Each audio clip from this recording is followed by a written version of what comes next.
Good afternoon. My name is Annie, and today me and my group will be doing an analysis on Essay of Criticism by Alexander Pope. My teammates are me, Ria, and Elizabeth. So here is some interesting things you'd like to know about Alexander Pope, which is also part of his biography.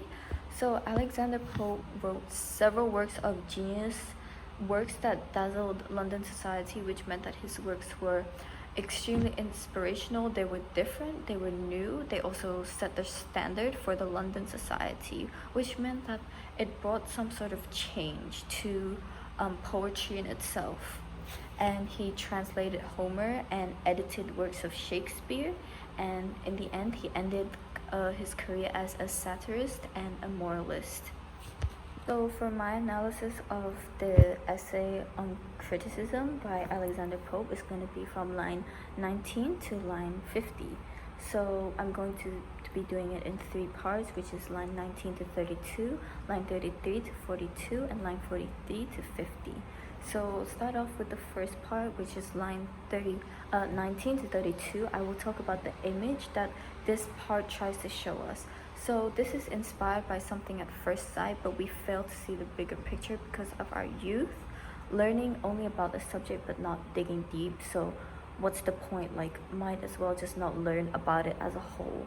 So it's a great journey past bad weather and steep hill and mountains. So the imagery of this part of the poem talks about how if you want to learn something, you should dig deep into it, as in so we could gain more knowledge, so we would have a better understanding of the topic, not just to skim through just the top part of what you're yearning to look for or to understand or to learn. And that's also telling us that if we're not going to fully dedicate ourselves into learning something, anything at this point, even if it's literature, it's an art, it's a dance, anything, if you're not committed or not dedicated, might as well just not learn it at all. And I noticed that in this in Essay of Criticism, he has a love for nature. He compares learning with nature as a fundamental aspect, because and he also compares it to food, and as you know, we need food to live. The same way we need to learn to survive, in a way we need to keep learning new things in order to be able to survive. And the imagery in that is that he compares learning with nature. It's like going up a steep hill, encountering difficulties, overcoming difficulties, entering a block, and you decide whether you want to continue or not. And then the meaning for this first part, which is line 19 to 32, it's talking about how we are inspired by what we see and learn, but because of our youthfulness, because we're at a youthful age, we fail to see the flaws, or we fail to truly grasp what it's all talking about of what we see and learn. Because as people say, youthful people or people still in youth tend to always believe that there will always be time for us to keep studying or learning. But the thing is, once you reach a certain age, learning will become not extremely, but it becomes more difficult to learn, more difficult to comprehend, to understand. So I believe that he is also trying to call out to the youth for skimming the surface but not digging deep enough, because we're always like, there is more time, there's extra time, we don't have to necessarily do it now. It talks about the concept of learning, how to learn. If we're gonna learn something, then maybe in order to grasp everything, we should fully dive into it, that to dig deep and about the certain topics or the subject or anything. Even when it comes to art or studying music, studying literature or anything, you should dig deep into it to understand the full meaning, the full situation, so that you're just not skimming the surface and just understanding what you see, but you want to be able to analyze it. So this is like the concept of learning. Like, if you're gonna learn, then dedicate yourself to it, because if you're not gonna dedicate yourself to it, then there's no point in learning.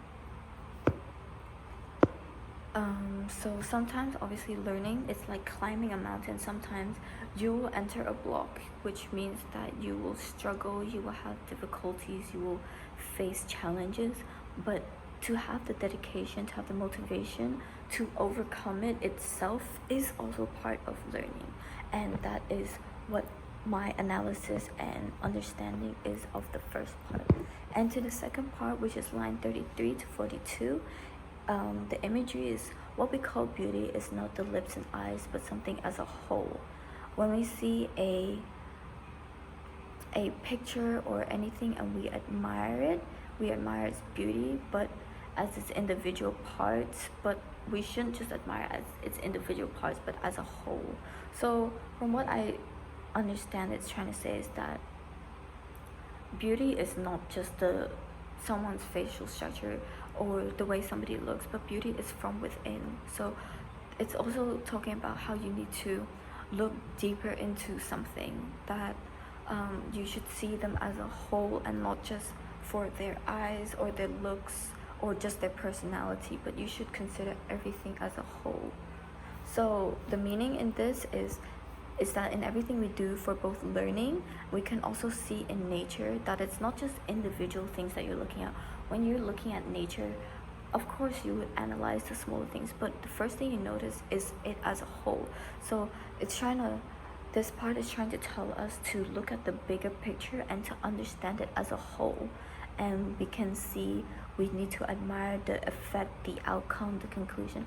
We should admire it as a whole, not just a part of it. We should be able to understand the whole thing and to see the whole thing, to see past just the outer shell, to be able to understand and see its actual beauty and not just the outside, as in you search deeper within. And then lastly, for my lines 43 to 50, it talks about the imagery is true wit is total honesty, saying the literal image of what is on our mind. Bodies perish without blood. So true wit is total honesty. Being completely truthful and honest with yourself is knowledge, because if you were to encounter something in life and you are not truly honest with yourself, you bring in more problems, you bring in more issues than being able to think about it, take a step back, and be able to ponder on it. So in here it's saying true wit is total honesty, being able to acknowledge something, having wit, and being able to understand where you're coming from or what you're doing is total honesty. Because when you're honest with yourself, it also helps open up to a whole new understanding. So, and the meaning behind this is true cleverness is when a person is able to be honest with themselves about what they're thinking and what is on their mind, being brave enough to say what others may be thinking to themselves, this is meaning like having the right to speak, having the right to be able to talk about how you're feeling. Being honest with yourself opens up it brings out an abundance of opportunities, because you're honest with yourself. You truly grasp how the way you're feeling, how in some ways you could be speaking for someone else. And that is, in conclusion, that is what I analyze and do understand from the three parts. And in the overall poem, I do believe that Alexander Pope is trying to tell us in a really beautiful way, by including literature and incorporating all these aspects. He is trying to tell us that learning is not just learning, it's understanding, it's analysis, it's digging deep.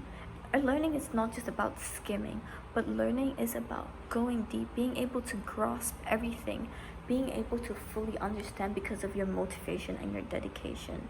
And I believe that it's truly it's such a beautiful way how he was able to incorporate nature and fundamental aspects like food, how we need food to survive, and how learning gives us endless knowledge. I think this whole poem or poetry of essay on criticism talks about how you can also destroy someone with something with your analysis, like a literary critic.